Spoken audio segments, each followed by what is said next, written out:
টয়া, আমি জাদুর কিন্ডার জয় গাছ। এই গাছ থেকে তুমি যত খুশি তত কিন্ডার জয় পেরে খেতে পারবে এবং বাজারে নিয়ে বিক্রিও করতে। টিনা, জিয়া, তোমরা এগুলো কি খাচ্ছো? আর তোমাদের পাশে এই খেলনাগুলো কোথা থেকে এসেছে? এগুলো তোমরা কবে কিনলে? এগুলো খেতে কি অনেক মজা? খেলনাগুলো দেখতে খুব সুন্দর মনে হচ্ছে। হ্যাঁ রে টয়া, এইগুলো কিন্ডার জয়, দোকানে নতুন এসেছে। আমার মা আমাদেরকে কিন্ডার জয় কিনে দিয়েছে। কিন্ডার জয়গুলো খেতে অনেক মজা। আর এই খেলনাগুলো না কিন্ডার জয় থেকেই বের হয়েছে। আমরা মজা করে কিন্ডার জয়ও খেতে পারছি, আবার এই খেলনাগুলো দিয়েও খেলতে পারছি। কি মজা! জিয়া, আমাকে একটু খেলনাগুলো দিয়ে খেলতে দেবে? আমার কাছে না খেলনাগুলো দেখতে খুব ভালো লাগছে। একটু দাও না, খেলনাগুলো দিয়ে খেলা করি। না রে টয়া, আমরা তোকে এই খেলনাগুলো দিতে পারবো না। তুই এখান থেকে চলে যা তো। তোর জন্য মা আমাদের ঘরে লুকিয়ে লুকিয়ে কিন্ডার জয়গুলো খেতে বলেছিল। তুই কিনা এখানেও এসে পড়লি। তুই তাড়াতাড়ি চলে যা টয়া, মা যে আমাদের দেখলে খুব বকবে। আমরা তোকে কিছুই দিতে পারবো না, কিন্ডার জয়ও দিতে পারবো না, আর কিন্ডার জয়ের থেকে বের হওয়া খেলনা দিয়েও খেলতে দিতে পারবো না। তুই যা তো এখন এখান থেকে। তোমরা আমার সাথে এরকম কেন করো? দাও না আমাকে একটু, আমি একটু খেয়ে দেখি কিন্ডার জয়টা খেতে কেমন। এই জয়া, তুই এত বেহায়া কেন রে? যেতে বলছি যা, আমাকে আর বিরক্ত করিস না তো এখানে থেকে। টয়া, এই টয়া, মেয়েটা কোথায় গেল? বাড়িতে কত কাজ পড়ে আছে, আর মেয়েটাকে কোথাও দেখতে পাচ্ছি না।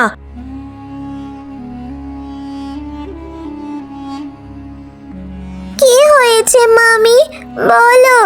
আমি একটু টিনা আর জিয়াকে বললাম ওদের খেলনাগুলো দিয়ে খেলা করব, ওরা আমাকে দিল না মামি। ওদের খেলনাগুলো দিয়ে খেলা করবি মানে? ও, কিন্ডার জয় থেকে বের হওয়া ওই খেলনাগুলো দিয়ে? কেন রে? তোর জন্য আমার মেয়েদেরকে আমি ঘরে পাঠিয়ে দিয়েছি লুকিয়ে লুকিয়ে কিন্ডার জয় খেতে। তুই কি না সেখানে যেও ভাগ বসাতে চাস? এত বেহায়া কেন তুই? তোর বাবা মা কি তোকে কিছু শিক্ষা দেয়নি? তোর বাবা মা মরে আমার ঘাড়ে তোকে চাপিয়ে দিয়েছে। এখন যত জ্বালা তোকে নিয়ে আমার পোহাতে হচ্ছে। সকালে যে কতগুলো কাপড় চোপড় জমিয়ে রেখেছিলাম, একটা কাপড় চোপড়ও ধুয়ে দিসনি এখনো। তাড়াতাড়ি কাপড় চোপড় ধুয়ে নিয়ে আয়। কাপড় চোপড় ধুয়ে এনে তারপরে দুপুরে রান্নাটা তাড়াতাড়ি বসা। আমার বড্ড ক্ষুধা পেয়েছে, আমি খাবার খাবো। দ্বিতীয়বার জানি আর বলতে না হয়। যা তো তাড়াতাড়ি। ঠিক আছে মামি, তুমি আমাকে আর বকো না, আমি এক্ষুনি যাচ্ছি। এরপর টয়া কাপড় চোপড়গুলো নিয়ে ঘাট পাড়ে ধুতে যায়। হ্যাঁ রে টয়া মা, সকাল সকাল এক ঝুড়ি কাপড় চোপড় নিয়ে ধুতে চলে এসেছিস। এতগুলো কাপড় চোপড় ধুলে তোর কি জ্বর চলে আসবে না? তুই তো অসুস্থ হয়ে যাবি, এমনি ঠান্ডার দিন। না মামি, আমার কিছু হবে না। যার বাবা মা বেঁচে নেই তার কিছু হতে নেই, আমার যে এগুলো করতেই হবে। হ্যাঁ রে টয়া, তোকে দেখলে আমার খুব কষ্ট লাগে। এতটুক বয়সে কত কাজ করিস, তারপরও তোর মামির যেন মনই পাস না। হ্যাঁ মামি, কিছু করার নেই। আমাকে যে কাজ করি বাঁচতে হবে, না হলে যে দুবেলা দুমুঠো ভাতও খেতে পারবো না।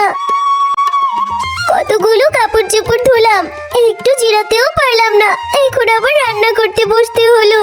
বাবা মা, আমার যে এত কাজ করতে একদম ভালো লাগে না। তোমরা আমাকে রেখে কেন চলে গেলে? কি রে টয়া, রান্নাঘরে এভাবে একা একা বসে বসে বিড়বিড় করছিস কেন? রান্নাটা কি হলো? কাজ করে একদম উদ্ধার করে ফেলেছে যেমন। মামি, তুমি আমাকে দিয়ে এত কাজ করো কেন? টিনা জিয়া ওদের দিয়ে তো তুমি একটা কাজও করাও না। কি বলছিস তুই?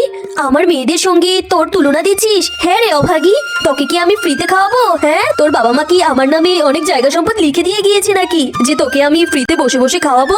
আবার যদি আমার মেয়েদের সঙ্গে তোর তুলনা দিস, ঠ্যাং ভেঙে একদম গুঁড়া করে দেবো বলে দিলাম। এখন রান্নাটা তাড়াতাড়ি সেরে দোকানে যাবি।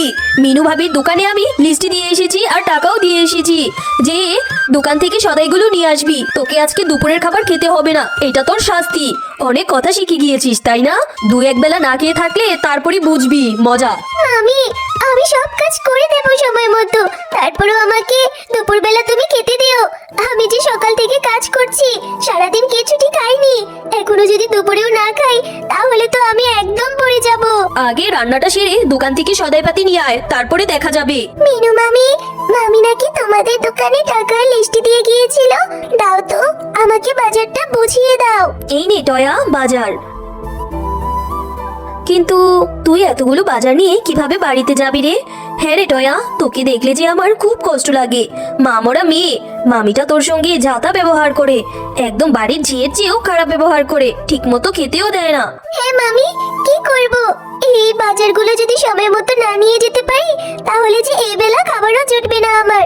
তাড়াতাড়ি করে বাড়িতে চলে যাই।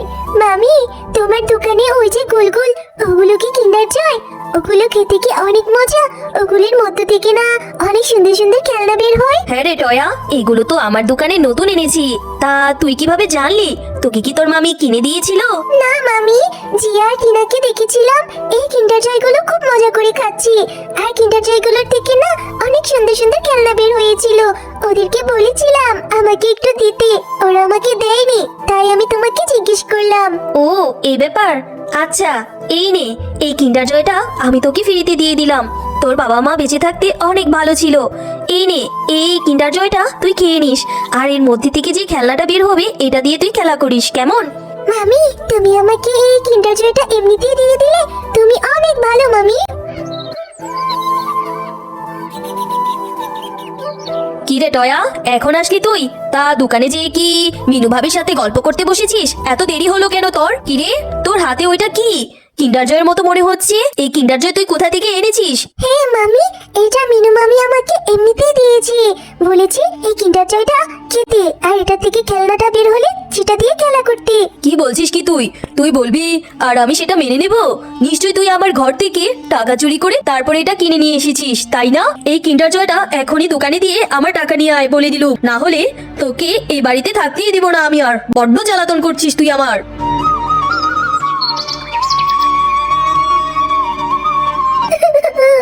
এই কিন্ডার জয়টা তো আমি মামির টাকা চুরি করে আনিনি।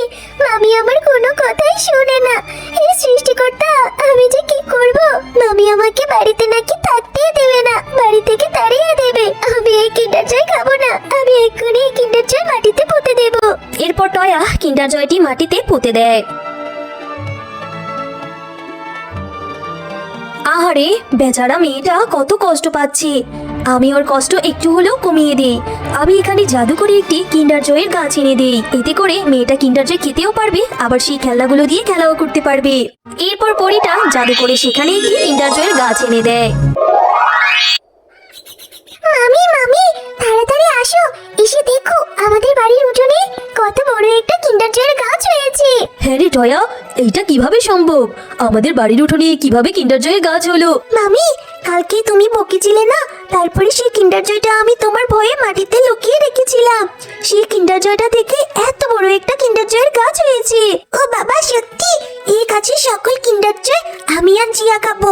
এই টায়া, তুই এই গাছ থেকে দূরে সর, এই গাছের সকল কিন্ডার জয় আমার আর জিয়ার। হ্যাঁ হ্যাঁ, এই কিন্ডার জয়গুলো আমার মেয়েরা খাবে আর খেলনা দিয়েও খেলা করতে পারবে। দুষ্ট বাঘিনী, এই গাছের সমস্ত কিন্ডার জয় আর এই গাছটা টয়ার। এখন থেকে এই গাছটার মালিক টয়া। তুই এতিম টয়াকে অনেক কষ্ট দিয়েছিস, আর এখন কিনা তুই এই গাছটার মালিক ভাবছিস? তোর মেয়েরা এবং তুই এই গাছের একটা কিন্ডার জয়ও ভোগ করতে পারবি না। তবে হ্যাঁ, তুই যদি টয়াকে তোর মেয়েদের মতো আদর যত্ন করে ভরিয়ে রাখিস, তবেই এই কিন্ডার জয় তুই গ্রহণ করতে পারবি, বুঝলি? না হলে এই গাছ তোকে তোর প্রাপ্য শাস্তি দিবে। এখন থেকে টয়া একা না, এখন থেকে এই গাছ টয়ার সম্পূর্ণ খেয়াল রাখবে। হ্যাঁ জাদুর গাছ, আমাদের তুমি ক্ষমা করে দাও। আমি এতদিন বুঝিনি, তুমি যে আমাদের চোখ খুলে দিলে। আমি এখন থেকে টয়াকে খুব আদর করব। এখন থেকে আমি টয়াকেও আমার নিজের মেয়েদের মতো আদর যত্ন করব। তাহলে এই গাছের কিন্ডার জয়গুলো বিক্রি করেও আমাদের সংসারে আর অভাব থাকবে না, আর ওদের তিনজনকে নিয়ে আমার সংসারও খুব ভালো মতো কেটে যেতে পারবে। এরপর থেকে বাঘিনী এবং টয়া তারা সবাই মিলে সেই গাছ থেকে কিন্ডার জয় পেরে বাজারে নিয়ে বিক্রি করে তাদের সংসারের অভাব দূর করে দেয়। হ্যালো বন্ধুরা, গল্পটি ভালো লেগে থাকলে চ্যানেলটি সাবস্ক্রাইব করে দিবেন এবং পাশে থাকা বেল আইকনটিতে প্রেস করে আমাদের পাশেই থাকবেন। ধন্যবাদ।